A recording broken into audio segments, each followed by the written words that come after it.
હાલો આપણે અહીંયા બાકી હતું કાલે થોડીક ચર્ચા વિચારણા કરવાની. ચાલો હવે બી ઓપ્શન જે છે એ સમજાણો કે નથી સમજાણો? ક્યાંથી ચર્ચા વિચારણા કરી હતી? જો અહીંયાથી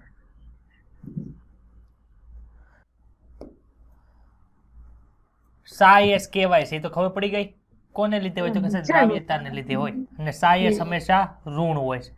જ્યારે દ્રાવ્ય પદાર્થના અણુઓ વધારે હોય ત્યારે સાયસ વધુ ઋણ થાય, એટલે કે દ્રાવ્યતા વધુ એમ સાયસ વધુ ઋણ, એટલે કે સાયસ નાનું. ખબર પડી કે ન ખબર પડી? અવાજ નથી આવતો કોઈનો? સમજાય છે ને એટલું? Okay okay. એટલે અહીંયા શું પૂછ્યું છે? કયા ખંડમાં દ્રાવણમાં દ્રાવ્ય ક્ષમતા ઓછી છે? સર બી માં. સમજ ને? સાયસ વધુ ઋણ એટલે કે નાનું. તો અહીંયા કયું દ્રાવણ ઊંચી દ્રાવ્ય ક્ષમતા ધરાવે છે? શું આવશે? સમજાણું કે આમાં ડાઉટ છે? ના ના. હા. હવે તમારી ગુજરાતી જમનાદાસની જે ઓલી હોય ને મોડર્ન છે કે પછી નવનીત છે, એમાં આમાં કદાચ ઊંધું આપેલું હોય તો એ ખોટું છે, આ સાચું છે. સમજાણું? સાચું કયું છે? આપણે બોર્ડ ઉપર ભણાઈ જમનાદાસ જે વાંચતા હોય મોડર્ન, એમાં ખોટું આપેલું છે, થિયરી જ ખોટી આપી છે, એટલે ગમે એ બુક ઉપાડીને વાંચવા નહીં મળવાની. ચાલો, એટલે આ આપણો ટોપિક અત્યારે પૂરો થયો. કાલે આપણે રીડિંગ ક્યાં કરતા હતા? 8 સુધી પહોંચી ગયા ને? હા. ચાલો આશ્રુતિ શરૂ કરીએ. ભાઈ આશ્રુતિ એટલે શું? તો કે આશ્રુતિ કોને કહેવાય? કે જે પાણીનું વહન હોય ને, એક જગ્યાએથી પાણી બીજી જગ્યાએ જાય, એને શું કહેવાય? આશ્રુતિ કહેવાય. પરંતુ આપણું જે પટલ હોય, વચ્ચે જે પટલ આવેલા હોય 3 પ્રકારના હોય અને 4 પ્રકારના પણ હોય છે. ક્યાં ક્યાં? એક તો છે અપ્રવેશશીલ, બીજું છે પ્રવેશશીલ, પછી પસંદગીમાન, પ્રવેશશીલ આવે. અપ્રવેશશીલ કોને કહેવાય? તો કે આપણું કોષરસ પટલ છે ને, એ ક્યારે કેવી રીતે વખતે કે જે કોઈને અંદર આવવા જ ન દે, કોઈને ન આવવા દે, તો એને શું કહેવાય? અપ્રવેશશીલ કહેવાય. પછી પ્રવેશશીલ એટલે ગમે એ આવે એને જવા દે, એને શું કહેવાય? પ્રવેશશીલ કહેવાય. અને પસંદગીમાન પ્રવેશશીલ એટલે જેની જરૂર હોય એને જ અંદર જવા દે, બાકી કોઈને અંદર જવા દે નહીં. તો આશ્રુતિમાં શું થાય? તો કે અહીંયા એક પટલ મૂક્યું છે, આ પટલની આરપાર પાણીનું વહન જે થાય, એક જગ્યાએથી પાણી બીજી જગ્યાએ જાય, એને શું કહેવાય? આશ્રુતિ તરીકે ઓળખવામાં આવે છે. આપણે કાલે ખબર છે બે ઓલો આવો પ્રયોગ થાય, વચ્ચે છે એ શું છે? અર્ધ પ્રવેશશીલ પટલ છે. અર્ધ પ્રવેશશીલ પટલ, અડધાને આવવા દે, અડધાને આવવા દે નહીં. ખબર પડી? તો પાણી અહીંથી અહીંયા ગયું, એને શું કહેવાય? પાણીની આશ્રુતિ તરીકે ઓળખવામાં આવે, એટલે કે પાણીનું જે વહન છે એ. તો જો શું લખ્યું છે? વનસ્પતિઓના કોષ કોષરસ પટલ અને કોષ દિવાલથી ઘેરાયેલા હોય છે. સર આ તો અમે 8મા ચેપ્ટરની અંદર ભણ્યા હતા, પહેલા ચેપ્ટરની અંદર ભણ્યા હતા ને આપણે, જ્યારે પહેલું ચેપ્ટર ભણાયું ત્યારે આ ભણી ગયા. આ કોષ દિવાલ પાણી તેમજ દ્રાવણમાં પદાર્થો માટે મુક્ત સ્વરૂપથી પ્રવેશશીલતા દર્શાવે છે, એટલે કે કોઈને ઊભા ન રાખે, કેમ કે એ તો નિર્જીવ વસ્તુ છે, કોઈને અંદર આવવાથી રોકી શકે? નિર્જીવ વસ્તુ કહે તમારે આવવું હોય તો આવો, ન આવવું હોય કાંઈ નહીં, એમ જ કહે, એ કોઈને ના પાડે નહીં. એટલે કે કોષ દિવાલની અંદર જે છિદ્ર આવેલા હોય એનાથી નાની વસ્તુ એ અંદર આવી જાય, બાકી મોટી વસ્તુ હોય તો એ તો અંદરથી આવી શકે નહીં, પરંતુ નાની વસ્તુને કોષ દિવાલ ના પાડી શકતી નથી, એટલે કે મુક્ત રીતે પ્રવેશશીલ હોય છે. આમ તે વહન કે ગતિને માટે અંતરાય રૂપ બનતું નથી. અંતરાય એટલે કે બાધારૂપ, અડચણ રૂપ બનતું નથી. કોણ? કોષ દિવાલ.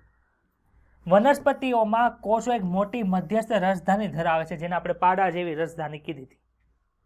તેનો ઘટક છે ધાની રસ છે, એ કોષની દ્રાવ્ય ક્ષમતામાં મહત્વની ભૂમિકા ભજવે છે. શું કહેવા માંગે છે? તો કે આ કોષ એટલે કે કોષ રસ પટલ છે, અહીંયા પાડા જેવી શું હોય? શું હોય? રસધાનીની અંદર શું ભરેલું હોય? આપણે ભણી ગયા કે ઘણા બધા ઘટકો ભરેલા હોય, ઘટકો જેને આપણે ધાની રસ ટૂંકમાં કહી દઈએ. આ જે પટલ હતું એને આપણે ટોનોપ્લાસ્ટ કહેતા હતા, યાદ આવ્યું? રસધાની પટલ. તો રસધાનીની અંદર શું છે? બધું સંગ્રહણ પામેલું છે, અલગ અલગ ઘટકો આવેલા છે. તો આ કોષની દ્રાવ્ય ક્ષમતા નક્કી કોના દ્વારા છે? તો કે સર મોટો ભાગ છે ધાની રસનો છે. શું કામે? તો કે સર 92% વિસ્તારમાં ધાની રસ આવેલી છે એટલે. ખબર પડી? વનસ્પતિ કોષમાં કોષરસ પટલ અને રસધાનીનું રસધાની પટલ બંને એક સાથે કોષની અંદર તેમજ બહાર અણુઓની ગતિ નિર્ધારિત કરવા માટે મહત્વપૂર્ણ હોય છે. કોઈને અંદર આવવા દેવું કે ન આવવા દેવું એના સાંદ્રતા પ્રમાણે એ નક્કી કોના માથે હોય? તો કે સર બે પટલ છે, એક તો કોષરસ પટલ, એક છે ધાની રસ પટલ, એટલે કે આપણે ટોનોપ્લાસ્ટ. ખબર પડી? એ બે શું કરશે? અંદર આવવા દેશે કે અથવા નહીં આવવા દે નક્કી કરે છે. આ શ્રુતિનું નિરૂપણ વિશેષ રૂપથી એક વિભેદનીય અર્ધપ્રવેશિત પટલની આરપાર પાણીના પ્રસરણના સંદર્ભમાં કરે છે. પાણી એક જગ્યાએથી બીજી જગ્યાએ જઈને આશ્રુતિ ન કહેવાય, પરંતુ એક પટલની આરપાર જેનું વહન થાય છે એને શું કહેવાય છે?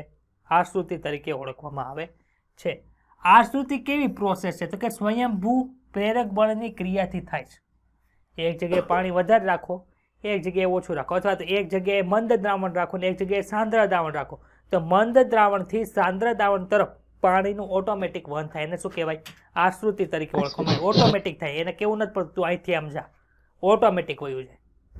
જે નીટના સ્કોલર વિદ્યાર્થી હોય, જેને ભણવાની ધગસ હોય, એને કેવું ન પડે તું વાંચવા બે, ઓટોમેટિક વાંચવા બે.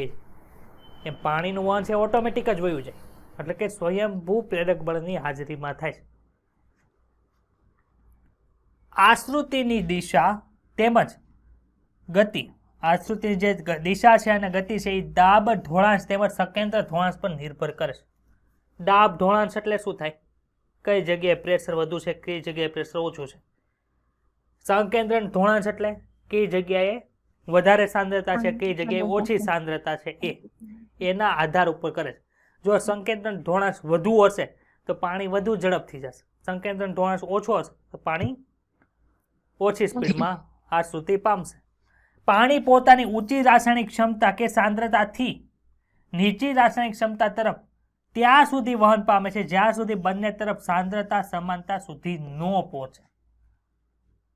માનો કે એક જગ્યાએ તમે ખાલી પાણી રાખ્યું છે, અહીં શું રાખ્યું? ખાલી પાણી.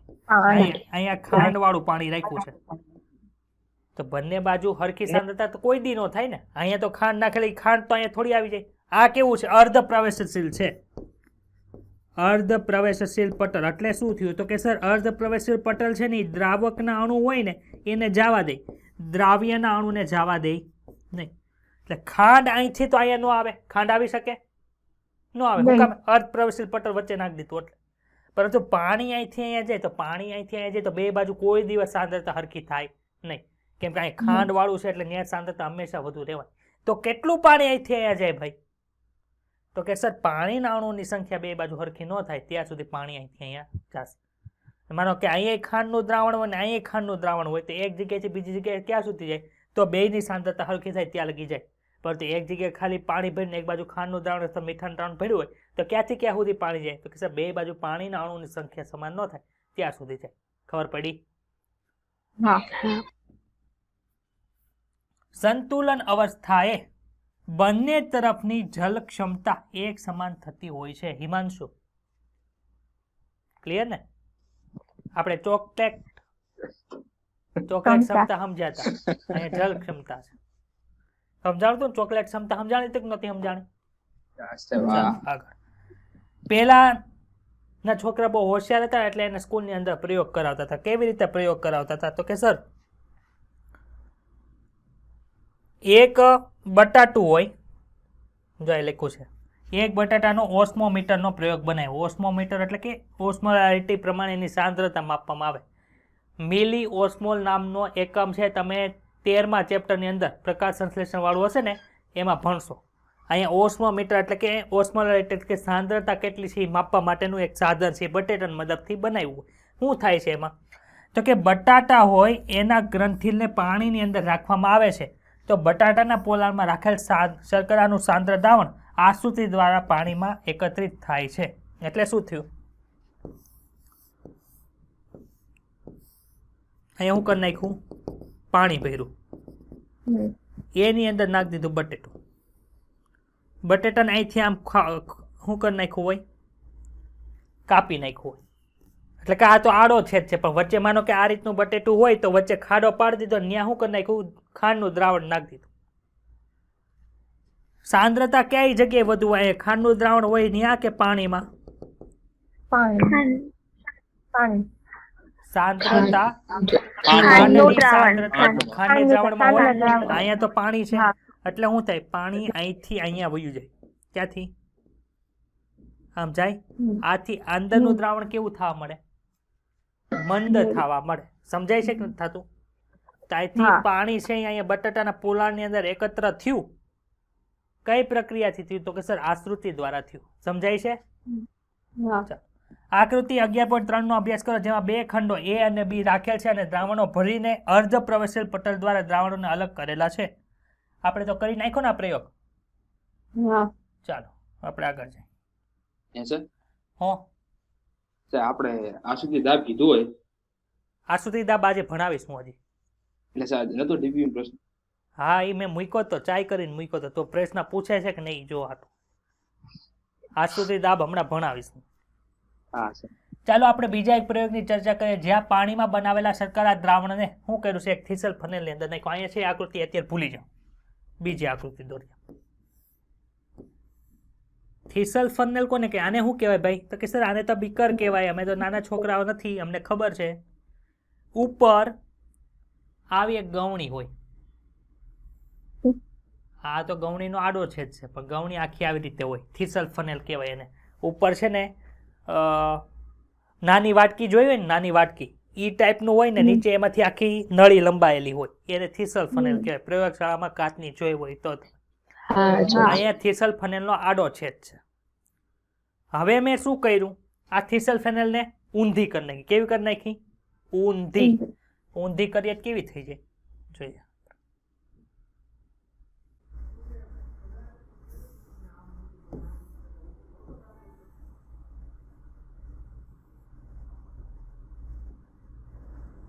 થઈ ગયું ઊંધી થીસલ ફનેલ. હવે આની અંદર શું કર્યું ખબર છે, અહીંયા અર્ધ પ્રવેશશીલ પટલ મૂક્યું. શું કર્યું? અર્ધ પ્રવેશશીલ પટલ છે ને, આપણે ગ્રીન કલરથી દોરી. અને આની અંદર મેં ખાંડનું દ્રાવણ ભરી દીધું. કેનું દ્રાવણ ભર્યું? ખાંડનું દ્રાવણ ભરી નાખ્યું. હવે ખાંડનું દ્રાવણ આમાં ભર્યું એટલે આખે આખું દ્રાવણ અહીંથી અહીંયા નું આવી જાય. આખે આખું ખાંડનું દ્રાવણ આથી અહીંયા આવી શકે નહીં. શું કામે? અર્ધ પ્રવેશશીલ પટલ છે એટલે. હવે મેં નીચે શું કર્યું, તો કે સર નીચે જે બીકર છે ને એની અંદર પાણી ભરી દીધું. શું ભર્યું? પાણી. આ છે વોટર. ચાલો હવે મને કે થીસલ ફનેલની અંદર સાંદ્રતા વધુ છે કે આની અંદર સાંદ્રતા વધુ છે? થીસલ ફનેલ. હવે આ થીસલ ફનેલને મેં ઉપાડીને ક્યાં નાખી દીધી? અહીં નીચે નાખી દીધી. એટલે હવે મને કહો, આ તો અહીંથી અહીં હેઠે નથી દોરતો, પણ હવે તમે મને કહો પાણી અહીંથી આમ જાય કે અહીંથી અહીં આવે? બીકરમાંથી પાણી ક્યાં જશે? થીસલ ફનેલમાં જાય. આમ પાણી જાય. આ પાણી આમ જાય એટલે શું થાય? આ લેવલ આખો અહીંયા ઉપર વધે કે ન વધે? તો કયો વધે. વધે. હવે મારે શું કરવું છે કે પાણીને આની અંદર નથી આવવા દેવું, પાણીને અહીંથી આમાં જવા દેવું નથી. જો આ પાણી અહીંથી આમાં જાય છે, શું કામે? તો કે અહીંયા સાંદ્રતા વધુ છે, અહીંયા સાંદ્રતા ઓછી છે, એટલે અહીંયા પાણીની જલ ક્ષમતા વધુ, અહીંયા પાણીની જલ ક્ષમતા ઓછી. આથી પાણી અહીંથી અહીંયા જાય. હવે પાણી અહીંથી અહીંયા ગયું એટલે શું થાય? અહીંયા ઉપર ઉપર ઉપર ઉપર જાય છે. તો જે દબાણે પાણી અહીંથી અંદરની બાજુએ જાય છે એ દબાણને શું કહેવાય? આશ્રુતિ દબાણ કહેવાય, અથવા તો આશ્રુતિ દાબ કહેવાય. આશ્રુતિ દાબ કોને કહેવાય? અહીંથી અહીંયા જાય છે તો કંઈક દબાણથી તો જતું હશે ને. આમ નામ તો પ્રેશર વગર તો અહીંયા પાણી અંદર ન વયું જાય. તો જે દબાણે પાણી અહીંયા અંદર પ્રવેશે છે એને શું કહેવાય? આશ્રુતિ દાબ તરીકે ઓળખવામાં આવે. હવે આ આશ્રુતિ દાબ હોય કેટલો એ મારે માપવો હોય તો માનો કે મેં ઉપરથી શું કર્યું ખબર છે? એક એવી સળી લીધી, અહીંયા મેં કાંઈ દબાણ નથી મૂક્યું, આમ નામ કર્યું તો આ સળી છે ને ઉપર ઉપર ઉપર આવવા માંડે. શું કામ? કે અહીં દબાણ વધુ છે, આશ્રુતિ દાબ વધારે છે એટલે પાણી ઉપર ચડે છે. પરંતુ પછી મેં શું કર્યું, ઉપરથી છે ને આમાં આંગળી રાખી દીધી ને અહીંયા પ્રેશર આપવા માંડ્યું. અહીંથી પ્રેશર આપો એટલે શું થાય, અહીંયા પ્રેશર લાગે એટલે અહીંથી પાણી ઉપર જશે નહીં. તો આસુથી દાબ માપ્યો કોને સર, ઉપરથી આંગળીથી પ્રેશર આપ્યું ને એને. એટલે અહીંયા કન્સેપ્ટ આ સમજવાનો છે. આશ્રુતિ દાબ કોને કહે, તો કે જે દબાણે પાણી થીસલ ફનેલની અંદર પ્રવેશે છે એ દબાણને શું કહેવાય, આશ્રુતિ દાબ કહેવાય. એમાં શું તને આની કરતા ઊંધું સમજાયું છે સ્કૂલમાં, કે ઉપરથી જે દબાણ લગાડવામાં આવે એને આશ્રુતિ દાબ કહેવાય, એવું સમજાયું હતું? ઓવે સર. હા, એને ન કહેવાય. આશ્રુતિ દાબ કોને કહેવાય, કે જે દબાણે પાણી અંદર પ્રવેશે એને આશ્રુતિ દાબ કહેવાય. ક્લિયર? હા સર. બધાને ક્લિયર? એ માપવું હોય શું કરવાનું, ઉપરથી દબાણ લગાડી રાખો. ચાલો હવે આ જે પટલ છે, પટલ મેં કાઢ્યો ક્યાંથી સર, અર્ધ પ્રવેશશીલ પટલ મારે પ્રયોગશાળામાં કરવો છે, મારે ક્યાંથી કાઢવો, તો જો અહીં લખ્યું છે આ થીસલ ફનેલનો પ્રયોગ છે. એમાં શું કર્યું છે, એક પાણી ભરેલા બીકરમાં અર્ધ પ્રવેશશીલ પટલ દ્વારા અલગ કરવામાં આવે છે. અર્ધ પ્રવેશશીલ પટલ ક્યાંથી કાઢ્યો, તો કે ઈંડામાંથી મેળવી શકો છો. ઈંડામાં એક ભાગ ઉપર નાનું કાણું પાડી દેવાનું અને બધી જ જે એની અંદરનું બધું પડ્યું હોય અંદરનું એ જરદી કહેવાય, એની અંદર આલ્બ્યુમિન પ્રોટીન હોય એ કાઢી નાખો. અને પછી ઈંડાને જે કવચ વધે વ્હાઇટ કલરનું એને શું કરવાનું, હાઇડ્રોક્લોરિક એસિડની અંદર રહેવા દેવાનું છે. પણ કેવું, મંદ દ્રાવણ, સાંદ્ર HCl લેવાનું નહીં, નકર તો હા ઓગળી જાય. પણ મંદ HCl હોય એટલે કે પાણી હોય ને એની અંદર HCl નાખેલું હોય, એમાં ઈંડાનું એ કવચ છે એને પડે રહેવા દો. પછી એમાં શું થાય, ઈંડાનું કવચ છે ઓગળી જાય અને ત્યાં જે પટલ રહે એ કેવું હોય, અર્ધ પ્રવેશશીલ પટલ તરીકે ઓળખવામાં આવે. અથવા તો ડેડકાને કાપવાનો, ડેડકાનો મૂત્રાશયનું જે પટલ હોય એ પણ કેવું હોય, અર્ધ પ્રવેશશીલ પટલ, એ અહીંયા લગાડી શકો. તો આપણે કંઈ કરવા જવાનું નથી, આપણે ડૉક્ટર બનવાનું, આપણે ખાલી ભણવા પૂરતી અત્યારે રીડ કરવાનું છે. ચાલો, ઈંડાનું કવચ તેમાં ઓગળી જાય છે અને તેનું જે પટલ વધે છે એ આપણને પ્રાપ્ત થાય છે. પાણી થીસલ ફનેલમાં દાખલ થાય છે અને થીસલ ફનેલમાં દ્રાવણનું સ્તર વધે છે. અહીં કીધું ને, અહીંથી અહીંયા પાણી જાય તો અહીંયા ઉપર ઉપર ઉપર ઉપર વધે કે ન વધે? હા. એને આ ક્રિયા ત્યાં સુધી ચાલુ રહે છે જ્યાં સુધી સંતુલન ન સ્થપાય, એટલે કે ઉપરની અને નીચેની સાંદ્રતા સરખી ન થાય ત્યાં લગી શું થાય, પાણી ઉપર ચડે. પણ તો સર હેઠે પાણી છે ને ઉપર દ્રાવણ છે, સાંદ્રતા કઈ રીતે સરખી થાય, તો બે બાજુ જ્યાં લગી પાણીના અણુઓ સરખા નહીં થાય, અહીંયા જેટલું પાણી છે એટલું જ પાણીના અણુ ઉપર નહીં થાય ત્યાં લગી આ પ્રોસેસ થાય. પછી શું થાય, બંને બાજુ સરખું થઈ ગયું એટલે જેટલા અણુ અહીંથી આમાં આવે એટલા જ અણુ અહીંથી આમાં આવી જાય પાછા. ખબર પડે છે? જો કોઈ કારણવશ શર્કરા પટલના માધ્યમમાંથી બહાર નીકળી આવે તો કદી સંપૂર્ણ સ્થિતિ આવશે? કયો તો અહીંથી શર્કરા કોઈ દી આવવાની જ નથી, કેમ કે અર્ધ પ્રવેશશીલ પટલ છે. પરંતુ માનો કે અહીંયા કોઈ હોલ પાડી દીધું, કોઈ આવળીત્રો હોય ને એને પ્રયોગ ન કરવો, હેરાન જ કરો, અહીંયા હોલ પાડી દે તો શર્કરાના દ્રાવણ આમાં આવી જાય, તો પછી સંતુલનની પ્રોસેસ આવે નહીં. સમજાય છે? હવે શું કર્યું છે, થીસલ ફનેલના ઉપરના ભાગ પર બહારનું દબાણ આપવામાં આવે તો પટલના માધ્યમ દ્વારા થીસલ ફનેલમાં પાણી પ્રસરણ પામી શકતું નથી. આ દબાણ પાણીને પ્રસરણ પામતા રોકે છે. દ્રાવ્યની સાંદ્રતા જેટલી વધુ હોય તેમ તેમ પાણીનું પ્રસરણ થતું રોકવા માટે વધારે દબાણની આવશ્યકતા જોઈએ છે. મને એક વાત કહો, તમને આજ બપોરે નથી ખાધું તો રાતે ભૂખ લાગે કે ન લાગે?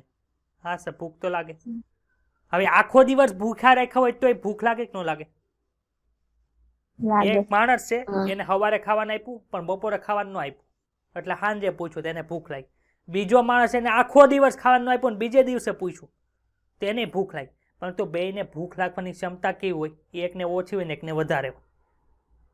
તો જેને ઓછી લાગે છે એ કેવું છે, તો કે સર અહીંયા મંદ દ્રાવણ ભર્યું છે, અને જેને ભૂખ વધારે લાગે છે એને અહીંયા સાંદ્ર દ્રાવણ ભર્યું.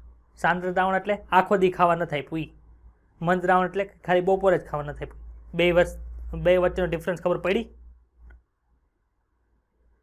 તમે ખાવાની ભૂખ લાગવાની જે ક્ષમતા છે ને એ કેના ઉપર છે, તો કે સર તમે કેટલા ભૂખ્યા રહ્યો છો એમ. તો પાણી અહીંથી આમ પ્રવેશવાની જે ક્ષમતા છે કેના ઉપર હોય, તો કે સર જેટલું સાંદ્ર અહીંયા એટલું વધારે સ્પીડમાં જાય. વધારે સ્પીડમાં જાય એનો અર્થ શું, કે સર આ સુધી દબાણ છે એ વધુ લાગે. સમજાય છે? આશ્રુતિ દાબ કોના ઉપર આધાર રાખે, તો કે સર આશ્રુતિ દાબ છે ડાયરેક્ટલી પ્રોપોર્શનલ ટુ કોના ઉપર થાય, જો આશ્રુતિ દાબ ડાયરેક્ટલી પ્રોપોર્શનલ ટુ સાંદ્રતા. દ્રાવણની સાંદ્રતા, જેમ દ્રાવણની સાંદ્રતા વધુ એમ આશ્રિત દાબ વધુ, એમ તમારે ઉપર પાણીને રોકવા માટે પ્રેશર વધુ આપવું પડે. જેમ દ્રાવણની સાંદ્રતા ઓછી એમ આશ્રિત દાબ ઓછો, એમ તમારે ઉપરથી પાણી રોકવા માટે ઓછું પ્રેશર લગાડવું પડે. સમજાય છે? હા. સંખ્યાત્મક રીતે આશ્રિત દાબ આશ્રિત ક્ષમતાને સમકક્ષ હોય છે. તમને જેટલી ભૂખ લાગી હોય ને એટલું જ તમે ખાઈ શકો. તમને ભૂખ લાગી ન હોય તમે ખાઈ શકો, કયો તો તમારું પેટ આખું જઠર ફૂલે ફૂલ ભર્યું તમે ખાઈ શકો, તમને ભૂખે ન લાગે. એમ આશ્રિત ક્ષમતા અને આશ્રિત દાબ શું છે? આશ્રિત દાબ કોને કીધું આપણે? કે સર જેટલી સ્પીડમાં પાણી ઉપર ચડે છે એને શું કહે છે? જેટલા દબાણે પાણી ઉપર ચડે છે એને આશ્રિત દાબ કીધું આપણે. તો આશ્રિત ક્ષમતા શું છે? તો કે સર જેટલે શું કહેવાય, જેટલી સાંદ્રતા વધુ એમ પાણી વધુ ખેંચી શકવાની ક્ષમતા આની હોય. તમને જેમ ભૂખ વધુ લાગે એમ વધુ ખાવાની કેપેસિટી તમારી પાસે હોય. એમ જેટલી સાંદ્રતા અહીંયા વધુ એમ પાણી ખેંચવાની ક્ષમતા વધુ. એટલે બે કેવું છે? સમાન મૂલ્યના છે. જેમ આશ્રિત દાબ વધુ હશે એમ સાંદ્રતા વધુ હશે, એમ પાણી ખેંચવાની ક્ષમતા પણ કેવી હશે? વધુ હશે. પરંતુ ડાયરેક્શન કેવી? એક ધન હોય ને એક ઋણ હોય. કેવી રીતે? તમને ભૂખ લાગે છે એટલે તમે વધુ સ્પીડમાં ખાવ છો, એટલે ખેંચવાની તાકાત છે ને ભૂખમાં. ભૂખ કોને ખેંચે છે? તો કે સર ખોરાકને ખેંચે છે. એમ સાંદ્રતા કોને ખેંચે છે? તો કે સર આશ્રિત દાબ વધારે છે તો ત્યાં સાંદ્રતાને બીજું શું કહી શકો? આશ્રિત ક્ષમતા કહી શકો. આશ્રિત ક્ષમતા જેમ વધુ એમ આશ્રિત દાબ વધુ. જેમ ભૂખ વધુ એમ વધારે ખાઈ શકો, એમ આશ્રિત દાબ ક્યારે વધુ હોય? તો કે જેમ આશ્રિત ક્ષમતા વધુ હોય ત્યારે. ખબર પડી? તો જો અહીં લખ્યું છે સંખ્યાત્મક રીતે આશ્રિત દાબ અને આશ્રિત ક્ષમતા સરખી હોય છે, પરંતુ તેની નિશાની વિરુદ્ધ હોય છે. આશ્રિત દાબને ધન ગણવામાં આવે, આશ્રિત ક્ષમતાને ઋણ ગણવામાં આવે. સમજાણું બધાને? હા કે ના? હા સર. આશ્રિત દાબમાં ઉપયોગી દબાણ કેવું હોય? ધનાત્મક હોય, ધન. જ્યારે આશ્રિત ક્ષમતા કેવી હોય? ઋણાત્મક હોય. આમાં કોઈને કઈ ડાઉટ છે? ચાલો અહીં જોઈ લે શું છે. આશ્રિતનું એક નિદર્શન કરતા એક થીસલ ફનેલમાં શક્કરનું દ્રાવણ ભરીને પાણીથી ભરેલા બીકરમાં ઊંધી રાખવામાં આવે છે, જેના પહોળા છેડા પર અર્ધ પ્રવેશેલ પટલથી બંધ કરવામાં આવે છે. એ આકૃતિ શું દર્શાવે છે? પાણી પટલમાંથી પસાર થઈ શકે છે. પ્રસરણથી થીસલ ફનેલા દ્રાવણનું સ્તર વધે છે. જો અહીંયા વધે છે, જેમ કે તીરનું નિશાન દર્શાવેલું છે. એટલે કે આમ વધે છે, આની ઊંચાઈ વધે છે. પરંતુ બીમાં શું થાય છે? તો કે થીસલ ફનેલમાં પાણીના વહનને રોકવા માટે દબાણનો ઉપયોગ કરવામાં આવે છે. ઉપરથી અહીંથી દબાણ આપ્યું એટલે પાણી અહીંથી જઈ શકે નહીં. ચાલો મને કોણ કહે છે આશ્રિત દાબ એટલે શું? જે દબાણે પાણી આશ્રિતમાં પ્રવેશે છે અલગ, એને શું કહેવાય? આશ્રિત દાબ તરીકે ઓળખવામાં આવે છે. ક્લિયર થયો કન્સેપ્ટ? હા. અચ્છા, ઓલા બે હતા સર, એ ને બી. શું? ઓલું સર હતું એ ને બી. ક્યુ એ ને બી? સર ઓલું બહારનું. કાલ આકૃતિ ચર્ચા કરી હતી. એમાં સર પૂછ્યું આપણે આશ્રિત દાબ વધુ જેમ તો બી માં હોય છે. હા. આમાં તો આમાં હું આની આશ્રિતિ વધુ છે ને આની સાંદ્રતા વધુ છે. એટલે આશ્રિત દાબ વધારે છે ને. આની સાંદ્રતા વધુ એટલે પાણી વધુ સ્પીડમાં આમ જાય ટૂંકમાં. એટલે કે સાંદ્રતા વધુ છે એટલે આનો આશ્રિત દાબ વધુ હોય. અહીંયા એટલે આશ્રિત દાબ માપવાનું ક્યારે આવે ખબર છે? બે દ્રાવણને પાસે રાખ્યો હોય તો જ તમે આશ્રિત દાબ માપી શકો. માન કે આખું એક તંત્ર છે, આવું બીજું તંત્ર હું અહીંયા મૂકી દઉં. કેવું બીજું તંત્ર? ને અહીંયા આમ પાડી દઉં તો અહીંયા કેટલો છે? અહીંયા સાંદ્રતા માનો કે આનો સાઈ એસ છે, આ બતાય છે ને, એ -16 રાખો, ને અહીંયા સાઈ એસ છે એ -14 રાખો. તો કોનો આશ્રિત દાબ અહીંથી અહીંયા જવાની સ્પીડ કોની વધુ હશે? આની કે આની?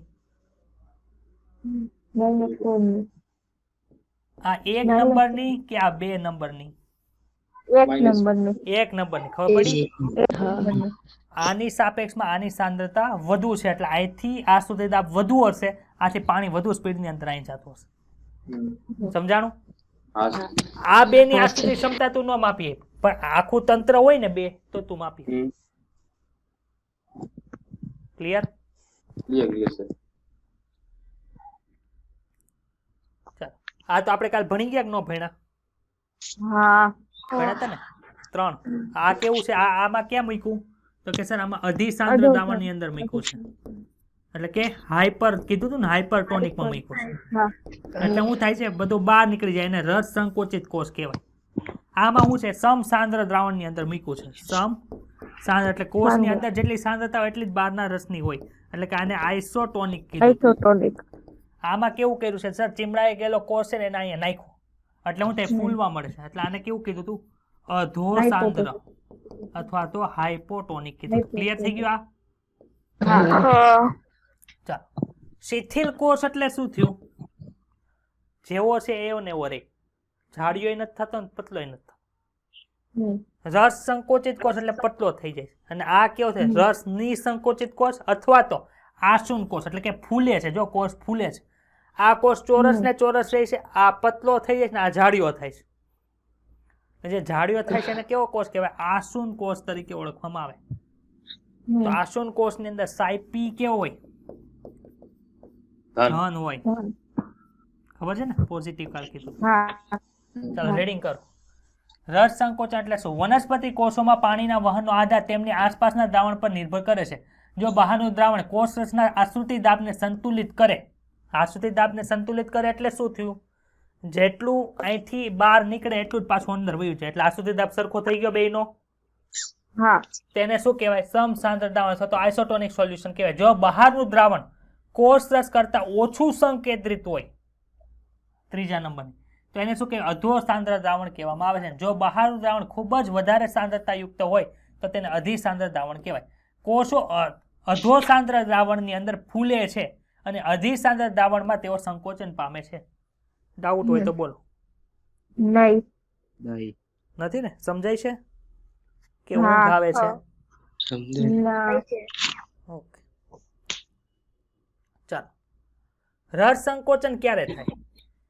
જ્યારે કોષનું પાણી બહાર તરફ વહન પામે અને વનસ્પતિ કોષનું કોષરસ પટલ છે, જો અહીં કોષરસ પટલ કોષ દિવાલ લખ્યું નથી, ત્યારે સંકોચન પામીને કોષ દિવાલથી અલગ થઈ જાય છે. આ ત્યારે થાય છે જ્યારે એક કોષ અધિસાંદ્ર દ્રાવણમાં મૂકવામાં આવે છે. આથી શું થાય? સૌથી પહેલા કોષ રસમાંથી પાણી બહાર આવે છે અને પછી રસધાનીમાંથી પાણી બહાર આવે છે. આપણને ખબર છે આ કોષ છે, આ કોષ એટલે આ કોષ દિવાલ છે, એની અંદર આ કોષ રસ પટલ છે, એટલે અહીંયા બધો કોષ રસ ભરેલો હોય ને એની અંદર પાડા જેવી કોણ આવેલી હોય? રસધાની હોય. એની અંદર પાણી હોય. તો પેલા બહાર હોય ઈ જાય, બહારની સિક્યુરિટી જાય ને પછી અંદરની સિક્યુરિટી જાય. તો પેલા કોષ રસમાંથી પાણી આવે, પછી ધાની રસમાંથી પાણી બહાર આવી જાય. જ્યારે કોષમાંથી પ્રસરણ દ્વારા પાણી નીકળીને બાહ્ય કોષીય દ્રાવણ, એટલે કે કોષની બહાર જે દ્રાવણ છે એને શું કહેવાય? બાહ્ય કોષીય દ્રાવણ કહેવાય. અહીંયા બહાર જાય છે ત્યારે જીવરસ કોષ દિવાલથી અલગ થઈ જાય છે અને કોષ રસનું સંકોચન કહેવાય છે. કોષનું કોષ રસનું સંકોચન એટલે કે રસ સંકોચન કહેવાય. પાણીનું વહન પટલની આરપાર ઊંચી જળ ક્ષમતાના વિસ્તાર તરફથી નીચી જળ ક્ષમતાના વિસ્તારમાં એટલે કે કોષની બહાર આવે છે. આમાં ડાઉટ છે? રસ સંકોચન પામેલા કોષમાં કોષ દિવાલ તેમજ સંકોચન પામેલ જીવરસની વચ્ચેની જગ્યામાં કોના દ્વારા ભરાય છે? જોવો તો કોના દ્વારા ભરાયેલી છે?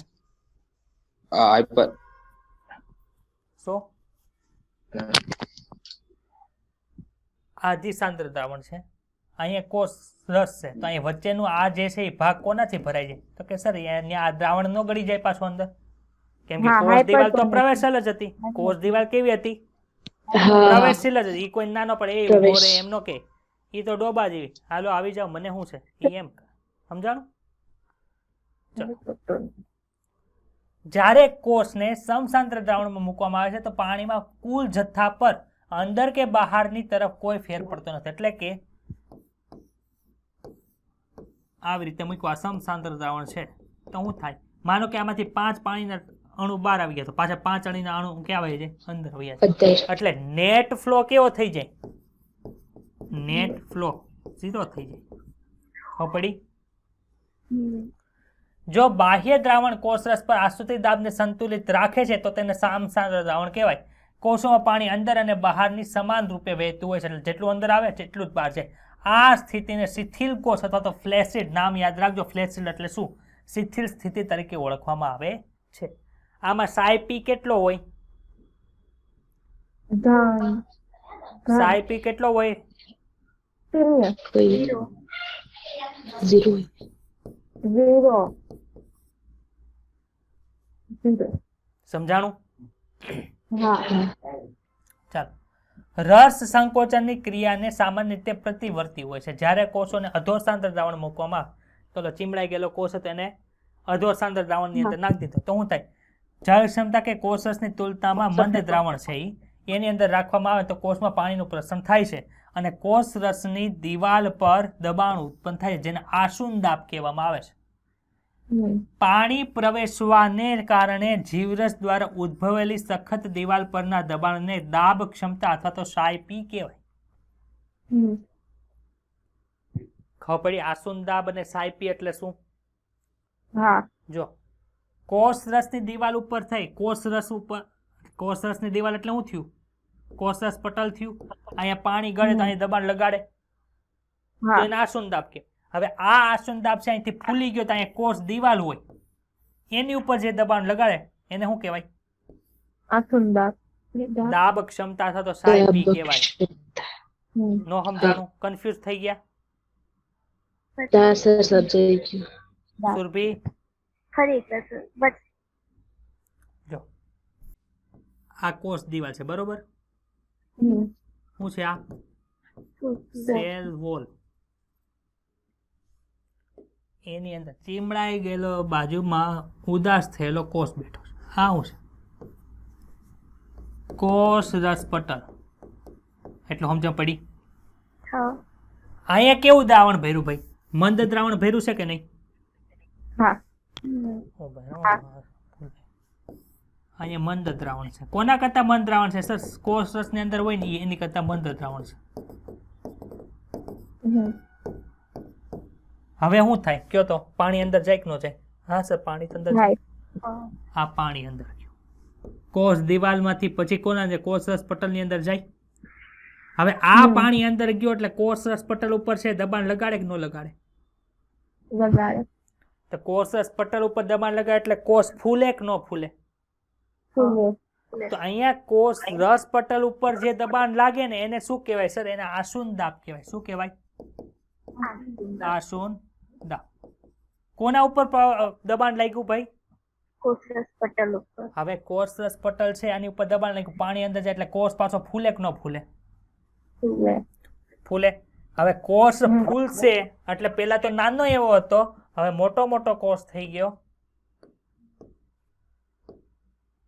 આવડો થઈ ગયો. તો આ કોષ રસ પટલ જે છે એ હવે આની ઉપર દબાણ લગાડે કે ન લગાડે? કોષ દિવાલ ઉપર. તેને શું કહેવાય? દાબ ક્ષમતા કહેવાય અથવા તો સાયપી કહેવાય. હવે જો અહીંયા દાબ ક્ષમતા અહીંયા દબાણ લગાડે છે એટલે અહીં સાયપી ધન છે. અહીંયા કોષ રસ પટલ જે છે આ સમસાંદ્રતા, કોષ રસ પટલ છે એ કોષ દિવાલ ઉપર દબાણ લગાડતું હતું? તો કે સર નહોતું લગાડતું. આથી અહીંયા સાયપી કેવો હતો? 0. ખબર પડી હવે આ કે નો ખબર પડી? હા ઓકે, હવે પાછું વાંચો. જ્યારે કોષોને અધોસાંદ્ર દ્રાવણમાં જળ ક્ષમતા કે કોષ રસની તુલનામાં મંદ દ્રાવણ હોય એમાં રાખવામાં આવે તો કોષના પાણીનું પ્રસરણ થાય. કોષની અંદર જે કોષ રસની દિવાલ એટલે કે કોષ રસ પટલ ઉપર દબાણ ઉત્પન્ન કરે છે એને આસુંદાબ કહેવાય. ક્લિયર? હવે પાણી પ્રવેશવાને લીધે કોષ રસ પટલ દ્વારા ઉત્પન્ન થતું દબાણ છે એ સખત દિવાલ એટલે કે કોષ દિવાલ ઉપર જે દબાણ લગાડે એને દાબ ક્ષમતા અથવા તો સાયપી કહેવાય. કોષની દ્રઢતા કે મજબૂતાઈને કારણે કોષ ફાટી જતો નથી. આ આસુદાબ છેવટે કોષના વિસ્તરણ તેમજ ફેલાવો વૃદ્ધિ માટે જવાબદાર છે. ચાલો, એક શિથિલ કોષ. શિથિલ કોષ એટલે પહેલા નંબરનો, બીજા નંબરનો, ત્રીજા નંબરનો?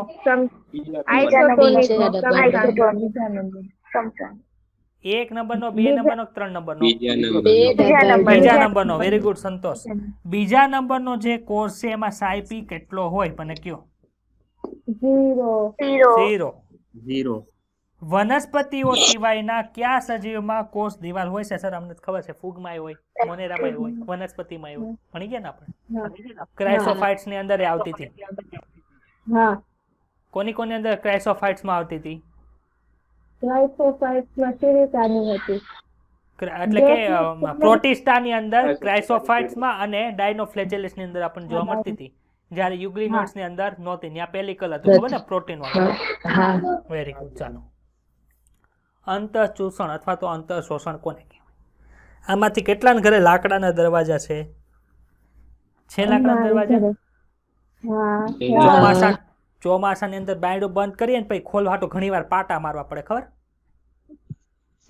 અથવા બારી બંધ કરી દીધી હોય ને પછી કોઈ વાતે ખુલે ને ઢીકો મારવો પડે એને ખોલવા. તો આવો અનુભવ કર્યો છે? એ કોને લીધે થાય? તો સર એનું કારણ છે અંતઃચૂષણ અથવા તો અંતઃશોષણ અથવા તો ઇમ્બિશન છે. લાકડાની અંદર શું હોય ભાઈ? તો એક પ્રકારના કોષ છે કે નહીં? સર લાકડું તો કોષ જ છે, અમને ખબર છે, પણ મરી ગયેલો કોષ. પણ મરી ગયેલો તો મરી ગયેલો, પણ કોષ તો છે. એ શું કરે? પાણી ખેંચે. આજુબાજુના વાતાવરણમાં ભેજ હોય ને, ચોમાસામાં ભેજ હોય, શિયાળા અને ઉનાળામાં ભેજ ન હોય. એટલે કે શિયાળા ઉનાળામાં ભેજ નથી, ચોમાસાની અંદર વાતાવરણની અંદર ભેજ જોવા મળે, એ બધો ભેજ શોષે. એ ભેજ શોષે એટલે શું થાય? પોતાનું કદ વધે, જાડીઓ પાડીઓ થાય. તો એ પ્રેશર ક્યાં લગાડે? તો કે સાહેબ બારણા અને નીચેની જે જમીન હોય એની વચ્ચે જે જગ્યા હોય ને ત્યાં પ્રેશર વધી જાય. આથી આપણે આમ ખેંચીએ ને તો એ દરવાજો ખુલે નહીં. આ જે ઘટના છે એને શું કહેવાય? અંતઃચૂષણની ઘટના તરીકે ઓળખવામાં આવે છે. ચાલો આગળ વધીએ. અંતઃચૂષણ એક વિશેષ પ્રકારનું પ્રસરણ છે જ્યારે ઘન તેમજ કલીલ કણો દ્વારા પાણીનું પ્રચુર માત્રામાં શોષણ, એટલે કે મોટી માત્રામાં શોષણ થાય છે, ત્યારે એના કારણે તેના સ્વરૂપ કે કદમાં વધારો થાય છે. થાય કે ન થાય? હા, મને તમે ઈ કહો, બીજને આપણે જમીનની નીચે વાવીએ છીએ તો જમીનમાંથી એને બહાર નીકળવું પડે કે ન કરવું? દબાણ તો ઉત્પન્ન કરવું પડે. કોણ લીધે થાય? અંતઃચૂષણ લીધે થાય. પહેલાના જમાનાની અંદર મોટા મોટા પથ્થરો હોય ને તોડવા હોય કેવી રીતે તોડતા? તો કે સર નાની એવી તિરાડ હોય ને એની અંદર શું કરે? લાકડા નાખ દે. લાકડા નાખ દે એટલે એની ઉપર પછી પાણી ઢોળે. પાણી ઢોળે એટલે પોતાનું કદ વધે, એને લીધે દબાણ ઉત્પન્ન થાય. એને લીધે મોટા મોટા પથ્થર હોય ને એને તોડવાનું કામ પહેલા થતું. પહેલા તો બ્રેકર નહોતા, આવી રીતે તોડતા હતા. જો બીજ અને સૂકા લાકડા દ્વારા પાણીનું શોષણ થયું હોય તે અંતઃચૂષણના પ્રચલિત ઉદાહરણ છે. ફૂલેલા લાકડાને કાસ્ટ તરીકે ઓળખવામાં આવે છે.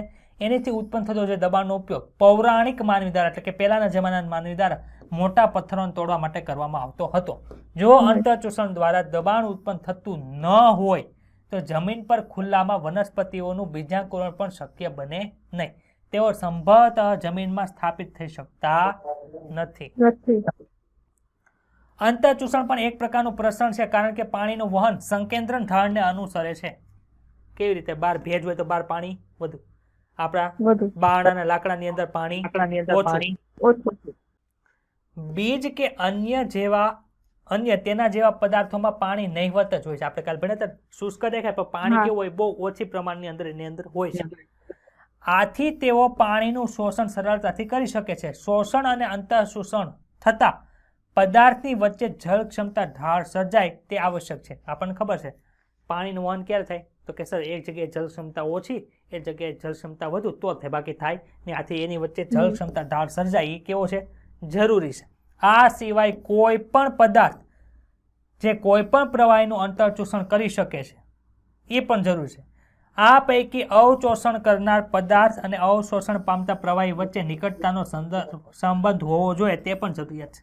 ભાઈ લાકડું પાણીને શોષણ કરે એટલે એનો મતલબ હું બંને વચ્ચે સંબંધ છે.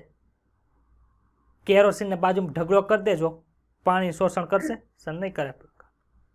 તેની વચ્ચે નિકટતાનો સંબંધ નથી. એટલે સંબંધ હોય તો જ શોષણ થાય, તો જ તે આસુંદાપ વધે.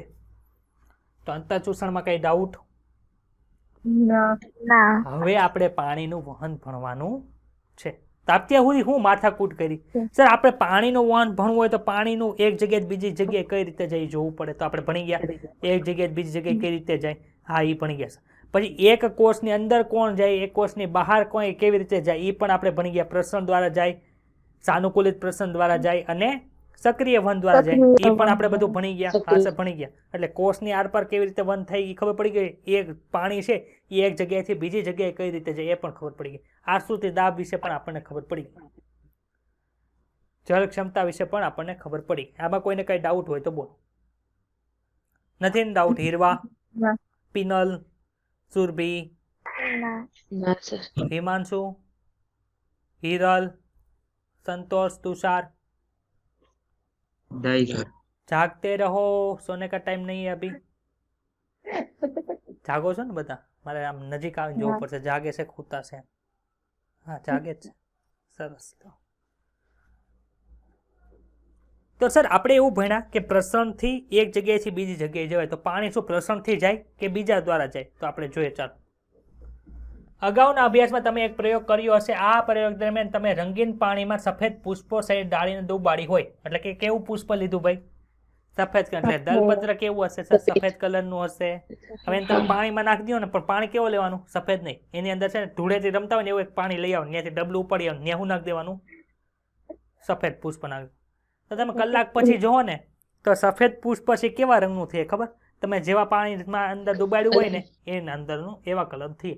તો સર પાણી ત્યાંથી આ પુષ્પના દલપત્ર સુધી કેવી રીતે પૂગ્યું? એ મારો પ્રશ્ન છે. શું પાણી એક જ કોષમાંથી વહન પામી ગયું? કે કેટલા બધા કોષો હોય ને એટલા એમાં પુષ્પની ડાળીઓ એમાં તો કેટલા બધા હોય. તો ત્યાંથી પાણી આવ્યું કઈ રીતે એ અમને સમજાવો. તો એ આપણે જોઈએ. પુષ્પના રંગમાં પરિવર્તનને પણ જોયે છે. ડાળીનો કપાયેલ છેડો કેટલાક કલાકો સુધી રંગીન દ્રાવણમાં રહ્યા પછી તમે ચોકસાઈપૂર્વક કહેશો કે તે વિસ્તારને ધ્યાનથી જોયો હશે જેમાં રંગીન પાણીનું વહન થાય છે. આ પ્રયોગ દેખી રીતે જ દર્શાવે છે કે પાણીના વહનનો માર્ગ એ વાહિપુલમાં આવેલી જલવાહક પેશી જ છે. અનવાહક પેશી દ્વારા પાણીનું વહન થાય નહીં, અથવા તો આધારતક પેશી તંત્ર દ્વારા પણ પાણીનું વહન થાય નહીં. આદ્યસ્તર દ્વારા તો થાય જ નહીં. આપણી ચામડી છે એ લોહીનું વહન કરે અહીંથી અહીંયા સુધી? સર ન કરે. સ્નાયુ કરે અહીંથી અહીંયા વહન? સર ન કરે. કોણ કરે? રુધિર વાહિની જ કરે. એમ આમાં કોણ કરે? જલવાહિની જ પાણીનું વહન કરે છે. હવે આપણે વનસ્પતિઓમાં પાણી અને અન્ય પદાર્થોના ઉદ્વવહન, ઉદ્વવહન એટલે કે ઉધ્વ દિશા તરફનું વહન, એ સમજવાનું છે. વનસ્પતિમાં લાંબા અંતર સુધી વહન માત્ર પ્રસરણ દ્વારા થઈ શકતું નથી. પ્રસરણ એટલે કે સર અહીંયા એક કોષ, અહીંયા બીજો કોષ, અહીંયા વધુ પ્રમાણની અંદર છે, અહીંયા ઓછા પ્રમાણની અંદર છે, અહીંથી આમ વહન થાય. આને પ્રસરણ કીધું તો આપણે કીધું હતું ને. તો પ્રસરણ દ્વારા અહીંથી એકબીજા પાસે વહન થતું નથી. તો કોના દ્વારા વહન થાય ભાઈ? હું કામે પ્રસરણ દ્વારા નથી થતું? તો કે પ્રસરણ એક ધીમી ક્રિયા છે. હું કામે ધીમી ક્રિયા છે? તે ટૂંકા અંતર સુધી જ અણુઓને પહોંચાડવા માટે ઉદાહરણ છે. એક્ઝામ્પલ કીધું કે લાક્ષણિક વનસ્પતિ કોષ એટલે કે આ એક વનસ્પતિનો કોષ, આ એની કોષ દિવાલ, આ એનો કોષ પટલ. તો આનું કદ કેટલું હોય? તો કે સર 50 માઇક્રોમીટર છે. કે 50 ગુણ્યા 10⁻6 મીટર એટલે કે 1 મીટરના એટલે કે 50 મીટર એને તમે 10⁻6 વડે ભાંગો એટલે જેટલું ભાગ મળે ને એટલું છે, એટલો એનો શું છે? કદ છે. કદ એટલે કે આમ ટૂંકમાં લંબાઈ. એટલું વહન કરાવવું હોય ને તો મારે 2.5 સેકન્ડ સમય લાગે. કેટલો? 2.5 સેકન્ડ. એટલું અંતર ને અહીંથી એક કણ છે એને મારે અહીંથી એટલો લઈ જવો હોય ને તો કેટલો સમય લાગે? 2.5 સેકન્ડ. ભાઈ અહીંયા તો કેટલું 1 ફૂટ પટ્ટી સમજ એટલી વાત નથી થતી. કેટલી વાત થાય છે? 50 માઇક્રોમીટરની વાત થાય. 50 માઇક્રોમીટર ને તમારી ફૂટ પટ્ટીની અંદર એનો આવે 50 માઇક્રોમીટર, એની કરતાં નાનું હોય. એ 50 માઇક્રોમીટરને મારે અણુને સરકાવવો હોય ને તો 2.5 સેકન્ડ લાગે. કે 1 2 3 1 2 બોલ્યા પછી 3 2 3 વચ્ચે અડધો સમય થયો ને એટલો ટાઈમ લાગે ખાલી એક કોષની અહીંથી અહીંયા જવા હાટું. તો કેટલા કોષો હોય? માનો કે અહીંથી આમ ડાળી હોય તો અહીંથી તમે ગણતરી કરો કેટલા કોષ હશે, તો કેટલી મિનિટ છે અહીંયા પોગે? ખબર પડી? હા. એટલે મિનિટ ન થાય, ઘણા બધો ટાઈમ વયો જાય. તો આ દરને આધારે તમે શું ગણતરી કરી શકો છો કે વનસ્પતિમાં 1 મીટર અંતર વહન કાપતા કેટલો ટાઈમ લાગે?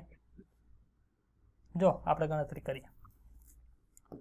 50 માઇક્રોમીટર વહન કરવા માટે કેટલો સમય લાગે સર? 2.5 સેકન્ડ થાય. તો 1 મીટરનું વહન કરવા માટે કેટલો? તો જો 1 ગુણ્યા 2.5 છેદમાં 50 ગુણ્યા 10⁻6 થાય. એટલે શું થાય? 2.5 ગુણ્યા 10⁶ છેદમાં 50. 1 અહીંયા 10 ઉડી જાય. 5 ગુણ્યા 10 અહીંયા 25 આવ્યું ગુણ્યા હમ 10 ની 10 થી 4 4 ઘાત થઈ ને છેદમાં હા. 50 આવે કે નો આવે કે 5 આવે 5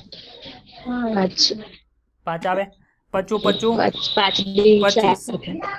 4 એટલે કે કેટલી સેકન્ડ થઈ 5 × 10 = 4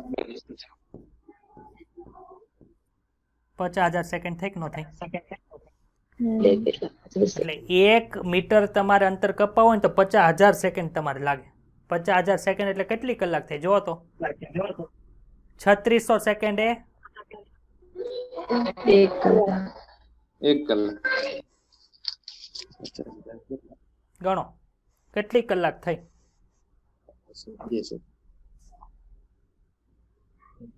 50,000 ભાંગા 3600 કરવાના છે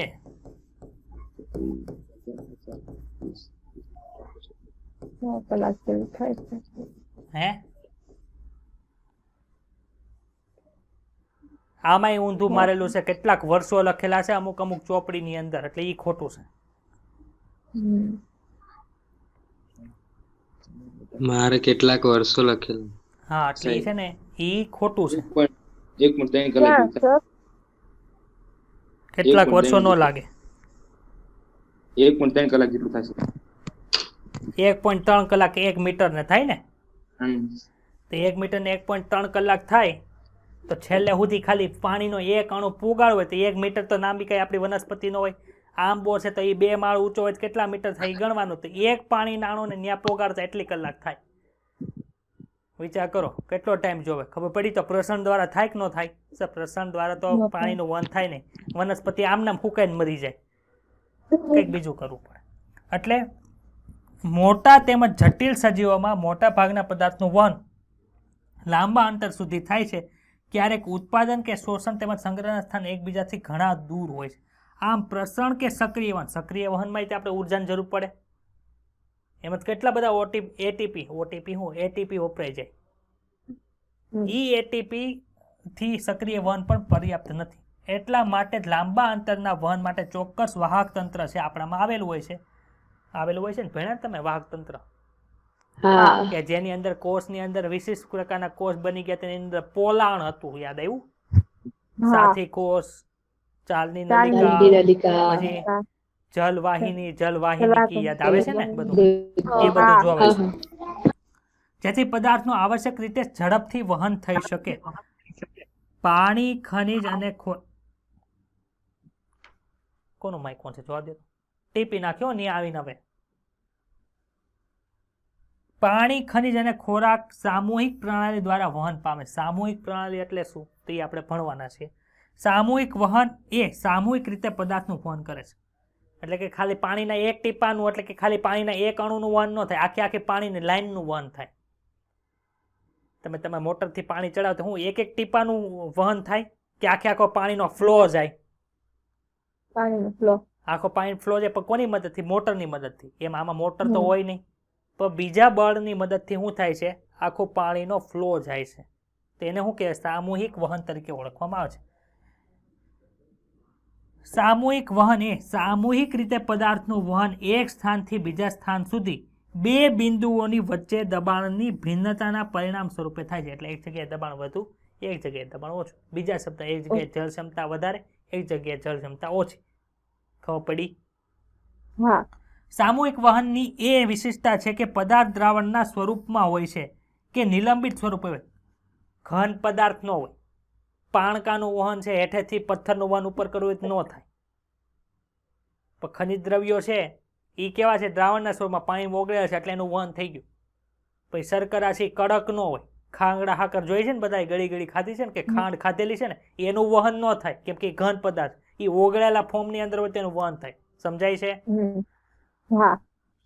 તે હું લખ્યું છે પદાર્થ દ્રાવણના સ્વરૂપમાં અથવા તો નિલંબિત સ્વરૂપે હોય છે તે નદીના પ્રવાહની જેમ જ વહન પામે છે આ ક્રિયા પ્રસરણથી અલગ હોય છે જ્યાં વિવિધ પદાર્થો તેમના સંકેન્દ્ર ધારને અનુસાર સ્વતંત્ર રૂપે વહન પામે છે સામૂહિક વહન ધનાત્મક જળદાબ અથવા તો ઋણાત્મક જળદાબ દ્વારા પ્રાપ્ત કરે જો ધનાત્મક દાબ એટલે શું અને ઋણાત્મક દાબ એટલે શું તો અહીં લખ્યું છે ગાર્ડન હોઝ એટલે શું આપણે જે તમે પાણીની મોટર વાપરો છો ને પાણી ઉપર ચડાવવા હાટું, હમ ઈ તે મદદથી તમે ગાર્ડનની અંદર પાણી નથી પાતા. હમ તે ગાર્ડનની અંદર પાણી પાવશે એને ગાર્ડન હોર્સ કહેવાય. સમજાય છે? હા તેમાં મોટર યુઝ થયો એટલે મોટર શું કે પાણીને ધક્કો મારે છે, આથી એને ધનાત્મક હા. દબાણ કહેવાય. બીજું શું કીધું? હમ સ્ટ્રો દ્વારા શોષણ. સ્ટ્રો દ્વારા શોષણ એટલે સર નારિયેળ પીવા ગયા છીએ અમે, ત્રોફા પીવા, એમાં સ્ટ્રો દ્વારા પાણીનું વહન થાય છે. એ કેવું છે? પાણીને ખેંચો છો હેઠેથી, મોટર ધક્કો નથી મારતી, તમારા મોઢાની અંદર પાણી આવે. શું કરો હમ. તમે? નારિયેળના પાણીને ખેંચો છો, તેને શું કહેવાય? ઋણાત્મક દબાણ કહેવાય. આ સમજાણું? એટલે કે હા. જે આપણે સામૂહિક વહન કરીએ છીએ ને, સામૂહિક વહન પાણીનું ને ખોરાકનું, કાં તો ધનાત્મક દ્વારા થાય ક્યાં તો ઋણ દ્વારા થાય. હવે મોટી મોટી જે પાડા જેવી વનસ્પતિ હોય, સિકોયા સિમ્પરવેરન્સ જોઈતી ને આપણે, અનાવૃત કે આવૃત? હા અનાવૃત અનાવૃત બીજધારી, very good. અનાવૃત અનાવૃત બીજધારીની જે વનસ્પતિ હોય એમાં પણ આપણે જલવાહિની કીધું હતું. એમાં પણ હમ. કેના દ્વારા વહન થાય? ધનાત્મક દ્વારા ન થાય. હવે તમે ધક્કો મારીને તમે ઉપર કેટલું સુધી પોગાડી શકો? તો ઉપરથી કોઈ ખેંચતું હોય તો તરત પાણી ઉપર આવી જાય. તો જેટલી મોટી વનસ્પતિ છે એમાં ઋણાત્મક જલદાબ દ્વારા પાણીનું વહન થાય. જ્યારે નાની નાની વનસ્પતિઓ હોય હમ. કે જે અમુક ઊંચાઈથી વધતી ન હોય, એમાં કોના દ્વારા થાય? તેમાં ધનાત્મક દ્વારા થાય. હમ. ક્લિયર થઈ છે? હા પદાર્થોના વનસ્પતિઓની વાહક પેશીઓ દ્વારા સામૂહિક વનને સ્થળાંતરણ અથવા તો ટ્રાન્સલોકેશન કહેવાય. શું કહેવાય? ટ્રાન્સલોકેશન કોના દ્વારા? વાહક પેશીઓ. પાણીનું વહન અને ખોરાકનું વહન બે. હમ. તમને ઉચ્ચ વનસ્પતિઓના મૂળ પ્રકાર પર્ણના આડછેદના અભ્યાસમાં જોવા મળતા વાહિતંત્ર યાદ છે? યાદ છે સર? આની પહેલાના ચેપ્ટરમાં ભણ્યા, તમને યાદ છે? ઉચ્ચ કક્ષાની વનસ્પતિઓમાં ઉચ્ચ કક્ષાની વાહક પેશી સ્વરૂપે જલવાહક અને અનવાહક જોવા મળે છે. જોવા મળે ને? આપણે તો દ્વિઅંગીનું તો ભણ્યા નહોતા, એકાંગીનું એટલે કે લીલનું નહોતા ભણ્યા, ત્રિઅંગીનું નહોતા ભણ્યા. અનાવૃતને મેન તો આવૃત જ ભણ્યા, અનાવૃત ખાલી 2 જગ્યાએ શબ્દ આવ્યો. હમ. મેન તો આવૃત ભણ્યા. એટલે એમાં જોયું તો આપણે જેમ જેમ ઉચ્ચ કક્ષાની વનસ્પતિ આવે એમ લેટેસ્ટ વર્ઝન આવતું જાય છે. જલવાહકમાં કોનું શોષણ થાય? જો જલવાહકમાં મુખ્યત્વે પાણી, ખનિજ ક્ષારો, કેટલાક કાર્બનિક નાઇટ્રોજન. કાર્બનિક નાઇટ્રોજન એટલે શું થાય ભાઈ?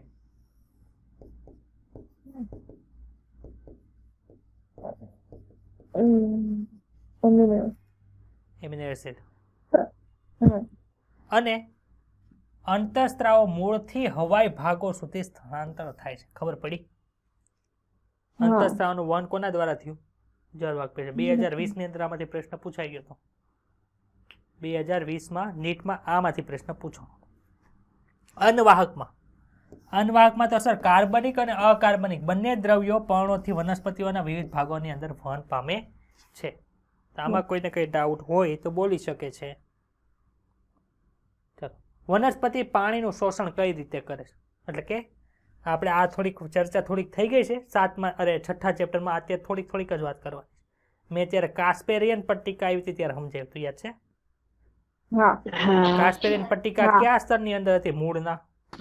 અંતસ્તર Very good. અંતઃસ્તર. અંતઃસ્તરની અંદર હતી. કોનું સ્થૂલન પામતું હતું? સુબેરી સુબેરીનનું. એટલે કે માનો કે એક કોષ હોય એને આપણે આવી રીતે દોરીએ, તેની કેટલી સપાટી ઉપર છે? આમાં 6 સપાટી હોય ને, 1 2 3 4 5 6, કેટલી સપાટી ઉપર સુબેરીનું સ્થૂલન હોય? આગળનો પાછળ જોઈએ. શું? 2 સપાટી. 2 સપાટી 2 પર સપાટી ઉપર હોય સ્થૂલન. હમ. એક લાફો મારી દીધો હોય ને બધાને તો આ મોટું, આ બીજું જોઈ. આમાં પાણીનું વહન કઈ જગ્યાએથી થતું? સર આ પાણી છે એ અહીંથી આમ વહન પામતું હતું. આ બાજુએ સ્થૂલન હતું, આ બાજુએ સ્થૂલન હતું, હેઠેની બાજુએ સ્થૂલન હતું ને આ બાજુએ સ્થૂલન હતું. એટલે 1 2 3 4 નંબરની સપાટી છે ને એની ઉપર સ્થૂલન તો ખાલી પહેલું, અરે 5મી અને 6ઠ્ઠી જે આગળ પાછળની હોય ને એમાં સ્થૂલન નહોતું. આવું મેં કીધું તું હા તો કેમ બોલ્યા નહીં? 2 સપાટીમાં સ્થૂલન હોય, 4 સપાટી ઉપર સ્થૂલન હોય. ડબ્બાથી સમજાવવું પડશે. ડબ્બા ગોતવા દો. સમજાઈ ગયું સર. ના તમને નથી સમજાતું. જો એટલે તો હજી કોર્સ પૂરો નથી થયો તોય ધડાકા કરે છે. સર એમાં તમે બે કીધું ને અહીંયા કે બે સ્ટુડિયોની આગળ અંદર પાછળ પ્રયોગશાળા ખોલવી પડશે મારે. ચાલો આ ડબ્બો બતાડો કેટલી સપાટી છે? 6 સપાટી હોય ને, 1 2 3, એ પાછળની બાજુ 4, એક 5 અને એક 6, બરોબર. હમ. હવે આ એક કોષ છે. કોનો કોષ છે સર? અંતઃસ્તરનો કોષ છે. એટલે આખું લેયર હોય કે ન હોય આમ અંતઃસ્તરનું? હોય ને. ઉપરની બાજુ નીચેની બાજુ આખું આમ લેયર થાય. હા આ બીજો કોષ એને જેવો નથી, પણ આવો બીજો કોષ હોય એવું રાખજો. આ બીજો કોષ નાની માથે મૂકો. આ બે કોષની વચ્ચે શું હોય? કાસ્પેરિયન પટ્ટિકા આવી. ઓલા બધા શું? આ એક કોષ છે, આ બીજો કોષ છે, વચ્ચે અંતર જોવા મળતું તો અહીંથી પાણી વયું જાય. કયા બાજુથી? જો આ જો આ એક બોક્સ, આ બીજું બોક્સ, આ બે વચ્ચે તમને જગ્યા બતાડી. ત્યાંથી હું વયું જતું હતું? પાણી વયું જતું હતું. બીજા બધા સ્તરોમાં કયા સ્તરોમાં સર? અધિસ્તરમાં, બાહ્યકના સ્તરોમાં. એટલી ખબર પડી? હવે અંતઃસ્તર પાસે આવે તો અંતઃસ્તરના ઉપરના નીચેના કોષો આવી રીતે હોય ના, એ વચ્ચે શું હોય? કાસ્પેરિયન પટ્ટિકા હોય. આ બાજુ આવી, આ બાજુ આવી, પછી આ બાજુ આવી અને નીચેની બાજુ. એટલે કે અહીંયા કોષ છે, અહીંયા કોષ છે, આ નીચેની બાજુ કોષ છે અને આ બાજુ કોષ છે. એટલે આવી રીતે વચ્ચે આવા ગેપ હોય ને એવા ગેપ હોતા નથી. બધા માઇક બંધ કરો તો. રેકોર્ડિંગ ની અંદર છે ને પછી ડબલ સંભળાય, પછી કોઈ રિવિઝન કરવું હશે ને એ નહીં થાય. એટલે આવો કોર્સ આવો વિસ્તાર જોવા મળતો નથી. આથી શું થાય? આમ ચોટેરું આ બાજુ બધે. હવે પાણીને જવું હોય જઈ કઈ બાજુ જાય સર? આને હોલ પાડી અહીંથી પાણી નીકળવું પડે. કઈ બાજુ? આ બાજુ. ખબર પડી? હવે કેટલી જગ્યાએ સ્થૂલન છે સર? 1 2, આ નીચેની બાજુ 3, ચોથી બાજુ 4 છે. 4 બાજુ સ્થૂલન. હવે સમજાણું? હા જો હા આ તમારો કોષ છે.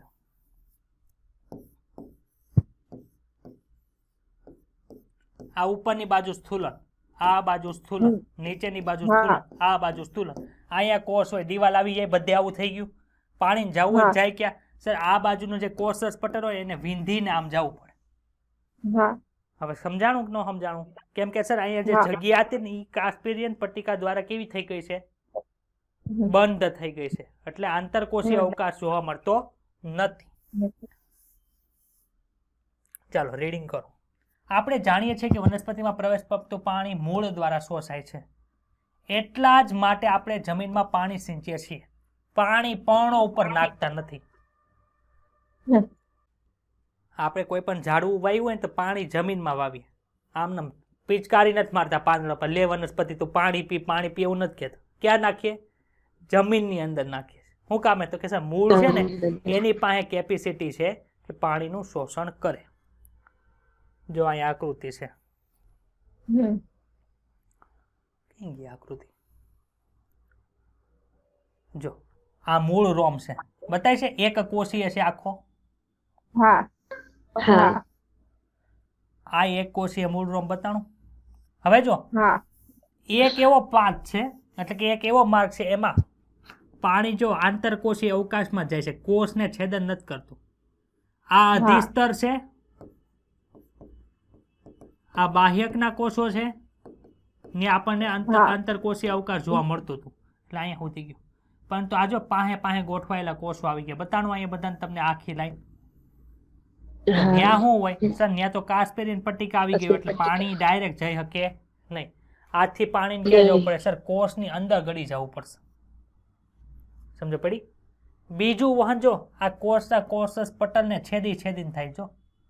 જો કોષરસ પટલ આ કોષ છે ને એને છેદીને અંદર ગયા, અહીંયા છેદીને ગયા. એટલે કોષને છેદીને પહેલેથી છેદીને જ જાય છે.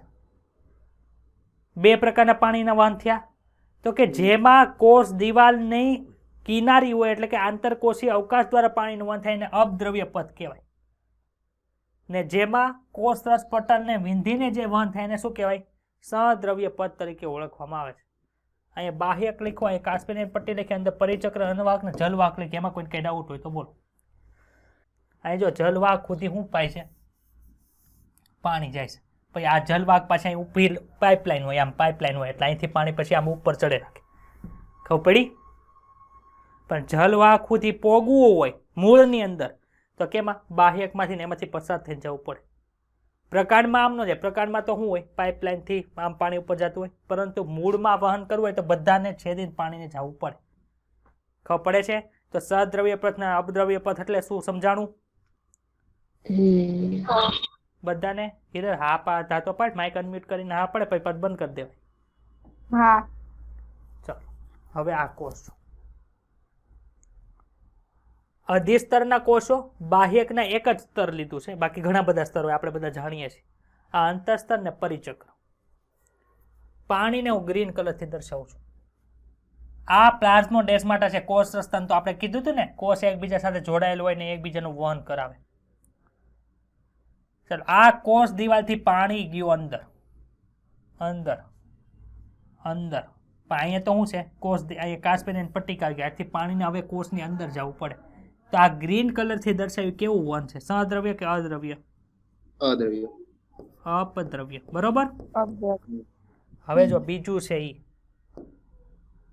પાણી અહીંથી અહીં આવ્યું, આ કોષ દિવાલ કોષ પટલને ભીંધું, પછી પાછું કોષ રસતંતુ દ્વારા અંદર ગયું, ત્યાંથી અંદર ગયું, ત્યાંથી અહીંયા તો અંદર ને અંદર જ છે, એને જ કઈ જવાની જરૂર રહી નહીં. અહીંયા તો શું છે, કાસ્પેરિયન પટ્ટી. અંદરની બાજુ જ ન હોય, ઉપરના બાજુ એ જ હોય. બોક્સ ઉપર આપણે જોયું હમણાં એમ, એટલે એને કઈ વાંધો આવે નહીં. તો આ જે યલો કલરથી દર્શાવ્યું કયો પદ છે,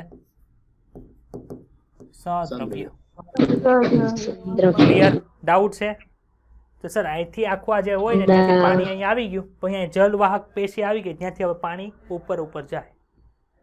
આ વહન ખબર પડી કે શોષણ કેવી રીતે થયું પાણીનું, ઈ બીજું કાંઈ નથી. જો પાણી અને ખનિજ તત્વોનું શોષણ કરવાની જવાબદારી વિશેષ રીતે મૂળ રોમની હોય છે, જે મૂળના અગ્રસ્ત ભાગે લાખોની સંખ્યામાં મળી આવે છે. મૂળ રોમ પાતળી કોષ દિવાલવાળા હોય, જે શોષણ માટેનો વિસ્તાર ખૂબ જ વધારે છે. પાણી ખનિજ દ્રવ્યોની સાથે મૂળ રોમ દ્વારા પ્રસરણની ક્રિયાથી શોષાય હોય છે. કેવી રીતે શોષાય ભાઈ? પ્રસરણની ક્રિયાથી શોષાય. ખાસ યાદ રાખજો. કઈ ક્રિયાથી શોષાય છે? પ્રસરણ કોની રીતે થયું સર? જમીનની અંદર એકમ સપાટીની અંદર આવેલું પાણી એ મૂળ રોમની અંદર આવેલી પાણીની અંદર કરતા કેવું હોય, વધારે હોય. આથી પાણી છે એ મૂળ રોમની અંદર પ્રસરણ દ્વારા પ્રવેશ. બહાર જળ ક્ષમતા વધુ, અંદરની બાજુ જળ ક્ષમતા ઓછી. એકવાર જ્યારે મૂળ રોમ દ્વારા પાણીનું શોષણ થઈ જાય ત્યારે તે મૂળના અંદરના સ્તરોમાં ઊંડે ઉતરે છે. કયા પદ દ્વારા? તો કે સર બે પદ દ્વારા. પહેલું પદ છે અપદ્રવ્ય પદ, જેને એપોપ્લાસ્ટ કહેવાય, ને બીજું છે સદ્રવ્ય પદ, જેને સિમ્પ્લાસ્ટ કહેવાય. સર યાદ કઈ રીતે? તો સર એ ફોર અ થાય એવો મેં નાના બાળપણથી, એસ ફોર સ થાય. ખબર પડી ગઈ? તો એસ એટલે સિમ્પ્લાસ્ટ, અ એટલે એપોપ્લાસ્ટ. યાદ રહી જશે? ચાલો પેલા અપદ્રવ્ય પદ. અપદ્રવ્ય પદ પાસે આવેલી કોષ દિવાલનું તંત્ર છે. મૂળની અંતસ્થ રચનામાં અંતઃસ્તરમાં આવેલ કાસ્પેરિયન પટ્ટી સિવાય સંપૂર્ણ રીતે વનસ્પતિમાં આ પદ ફેલાયેલો હોય છે. પાણીનું અપદ્રવ્ય પદ દ્વારા પાણીનું જે વહન થાય છે એ માત્ર આંતરકોષીય અવકાશો અને કોષોની કોષ દિવાલ દ્વારા થાય છે. અપદ્રવ્ય પથના માધ્યમથી થતું વહન કોષરસ પટલને પસાર કરી શકતું નથી. તે વહનના ઢાળ પર નિર્ભર હોય છે. આપણે જોયું હતું ને, અપદ્રવ્ય પદ દ્વારા જે પ્રસરણ થતું હતું એ ખાલી કોષ દિવાલ કોષ સ્તરની વચ્ચેથી વહી જતું, પણ ક્યારે અંદર જતું હતું કોષમાં? તો કે સર જ્યારે અંતઃસ્તર આવ્યું હતું ત્યારે. એ સિવાય તો કોષ દિવાલ ઉપરથી જ જતું હતું. અપદ્રવ્ય પરિપથ દ્વારા પાણીના વહનમાં કોઈ પણ અવરોધ સર્જાતો નથી અને પાણીનું વહન સામૂહિક વહનના માધ્યમથી થતું રહે છે. જેવું પાણી આંતરકોષીય અવકાશ કે વાતાવરણમાં બાષ્પ સ્વરૂપે નિકાલ પામે, તેથી અપદ્રવ્ય પરિપથ દ્વારા વહનમાં સતત પાણીના પ્રવાહમાં તણાવ ઉત્પન્ન થાય. આથી અભિલગ્ન બળ અને સંલગ્ન પાણીનું વહન થાય. ભાઈ અભિલગ્ન બળ અને સંલગ્ન બળ એટલે શું? આ હું દોરું છું, આ જલ વાહિની છે. શું છે? હવે આપણને ખબર છે પાણીના અણુ અહીંયા હોય, H2O H2O H2O H2O હોય ને આવું. હવે આ H2O અને H2O વચ્ચે જે બળ લાગે ને એને શું કહેવાય? તો કે સર એને સંલગ્ન બળ કહેવાય. અને આ H2O અને બાજુમાં કોણ આવી છે? અનવાહિની આવેલી છે કે જલવાહિની છે? જલવાહિની. તો જલવાહિની અને પાણી વચ્ચે જે બળ લાગે એને અભિલગ્ન બળ કહેવાય. આ અભિલગ્ન બળ શું થાય સર? અભિલગ્ન બળથી આ પાણીને આમ ખેંચે, આ પાણીને આમ ખેંચે, આ પાણીને આમ ખેંચે. સંલગ્ન બળ આ ઉપર ગયો તો આને કે હલે તું ઉપર આય, આ હલે આ કે ઉપર આય, ઉપર આય, ઉપર આય, એમ આખો પાણીનો સમૂહ ઉપર જાય. ખબર પડી? પણ ભાઈ આ ઉપર શું કામ ગયું? તો કે સર ઉપર છે ને બાષ્પોત્સર્જન થયું એટલે ન્યા કોષોની જલ ક્ષમતા ઘટી ગઈ. અહીંયા પાણી પડ્યું છે એટલે અહીંયા જલ ક્ષમતા વધી ગઈ. આથી આ ઉપર ચડે, આ ઉપર ચડે તો નીચે બાહ્યકના કોષોમાં પાણી ઘટી ગયું. તે કે બહારથી આવો એટલે પાણીનો પ્રવાહ આવી રીતે હેઠેથી ઉપર શરૂ રહે છે.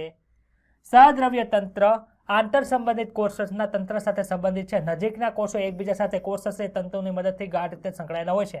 આ હું બોલું છું મગજની અંદર વિઝ્યુલાઇઝ થાય છે કે હું કૂતરા જેમ ભ ભ કરું છું ખાલી? ના. સમજાય છે ને? વિઝ્યુલાઇઝ થવું જોઈએ. હા. આ સંતોષ કેવો વિપડો? સહદ્રવ્ય વહનમાં પાણીના કોષોના કોષ રસના માધ્યમથી આંતરકોષીય વહનમાં આ કોષ રસ તંતુના માધ્યમથી આગળ વધે છે. પાણી કોષોની અંદર કોષ રસ પટલના માધ્યમથી પ્રવેશ કરે છે. આથી આ પ્રકારનું વહન કેવું હોય? ધીમું હોય છે. પણ અવરોધ આવ્યો એટલે ધીમું થાય કે ન થાય? અહીં હું તમને 10 દાખલા ગણવા આપી દઉં, તમે ધીમે ધીમે ગણશો, પણ દાખલા જ ન ગણો તો સ્પીડમાં હાલશો મારી યાર. ખબર પડી? આ વહન પણ ક્ષમતા ઢાળને ઘટાડે છે. સહદ્રવ્ય પથ વહન કોષીય દ્રવ્યને લીધે થાય છે, એટલે કે કોષની અંદર જે દ્રવ્ય આવેલા છે એને ધક્કો મારતું જાય ને, કેમ કે તો કોષ રસ પટલની અંદર વયું ગયું. ખબર પડી? તમે કોષ રસીય વહનની ક્રિયા હાઇડ્રીલાના પર્ણકોષમાં સરળ રીતે જોઈ શકો છો. હરિતકણનું હલનચલન એ કોષીય રસના પ્રવાહ સરળતાથી દેખાડે છે. હાઇડ્રીલામાં શું હોય ખબર? એનો જે કોષ હોય ને આવો થોડોક પારદર્શક હોય. હવે કોષની અંદર આપણને ખબર છે હરિતકણો આટા મારતા હોય કે ન આટા મારતા હોય. તો આ પાણી જેમ જેમ આમ જાય ને એમ એમ હારે હરિતકણો છે ને એ પણ એનું હારે હલનચલન પામે. શું કામે? તો કે સર સહદ્રવ્ય પદ દ્વારા વહન થાય છે એટલે.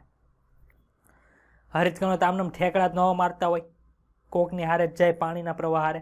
આથી હાઇડ્રીલાનું જે પર્ણ હોય એની અંદર તમે આ કોષ રસીય પ્રવાહથી જોઈ શકો છો. મૂળમાં મોટે ભાગે પાણીનું વહન છે એ અપદ્રવ્ય પદ દ્વારા થાય છે, કારણ કે બાહ્યકના કોષો શિથિલ રીતે ગોઠવાયેલા હોય છે અને પાણીના વહનને કોઈ પણ પ્રકારનો અવરોધ નડતો નથી. જે પહેલાનું ભણીને આવ્યા છે ને એને બહુ મજા આવતી હશે, કેમ કે એને રિવિઝન થતું હશે ને બાકી બધાને માખ્યું મારતા હશે. માખ્યું નહીં હોય તો એ માખ્યું મારતા હશે, કેમ કે સમજાય તો આગળ જઈને. આ બાહ્યકમાં આંતરકોષીય અવકાશ હોય, ભણાતા? હા. ભણ્યા હોય તો વાંધો નહીં. જો કે બાહ્યકનું આંતરિક સ્તર જેને અંતઃસ્તર કહેવાય છે તે પાણી માટે અપ્રવેશી હોય છે, કારણ કે તે સુબેરિન યુક્ત સ્થૂલન ધરાવે છે, જેને કાસ્પિરિન પટ્ટિકા કહેવાય છે. પાણીના અણુઓ આ પટલને પાર કરવા માટે અસમર્થ હોય છે, કેમ કે અવાહક છે એટલે. આથી તેઓને સોબેરિન વિહીન કોષ દિવાલના વિસ્તાર તરફથી પટલ દ્વારા કોષની અંદર મોકલવામાં આવે છે.